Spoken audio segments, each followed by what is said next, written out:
my name is Alejandra Rishton, and I'm a student of Science, Technology, and Society at Pitzer College in Claremont, as well as a member of Iraq Veterans Against the War. My name is Jeremiah Rishton, and I'm also a student of Science, Technology, and Society at Pitzer College. Today we are representing FemTechNet with a keyword video for the keyword labor. Feminism has always been concerned with the subject of labor. From the struggle to enter the masculine-dominated workplace to the recognition that women who engage in waged labor tend to come home to a second shift of housework, feminist theories of labor have consistently challenged the patriarchal norms of the capitalist work economy. Techno-feminism author Judy Weissman argues that paid work cannot be understood without reference to women's unpaid work in the home, and that the sexual division of labor separates women from control over technologies that they utilize both in the workplace and at home. One major critique of our current economic model is that it has institutionally codified the exclusion of women's labor. Activist, writer, and political organizer Selma James coined the term unwaged labor to describe the work that women have traditionally done, including caring work, housework, and even the reproductive labor of bringing the next generation of workers into existence.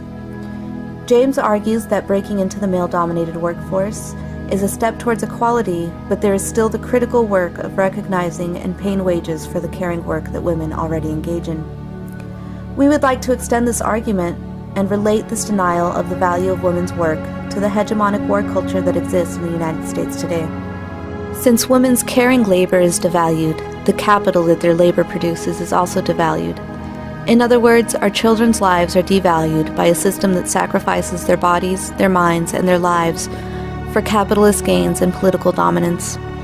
Our permanent war economy necessitates a value system that encourages the elimination of social well-being programs in order to increase the workers' dependence on military institutions for services.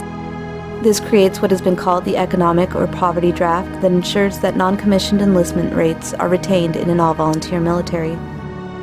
War also produces a form of capital that is difficult to think about, and that is bodies for medical and bionic experimentation. Most humans would not volunteer to undergo this type of experimentation, including neurologically connected prostheses, without the component of recovery from trauma. The civilian casualties of war embody the devaluing of human life and, by extension, the labor of women. War highlights the divisions between power and powerlessness in a brutal way. Women's labor is extinguished not only when the lives of their children are extinguished, but also when they are denied access to their own reproductive labor through premature death, as well as the use of toxic chemicals in warfare. War practices, such as the use of Agent Orange in Vietnam and the use of depleted uranium in Iraq, lead to a high rate of infertility and infant mortality, essentially stealing the reproductive rights of the women in these countries.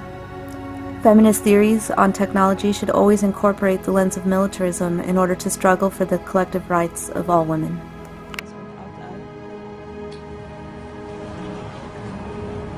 Before the war, most of the Iraqi women after delivery say this is a boy or girl, but after the war you say this is normal or abnormal. Thank you for watching our keyword video for the word labor. We invite you to respond by making a video of your own using the keywords labor, capital, war, and genocide.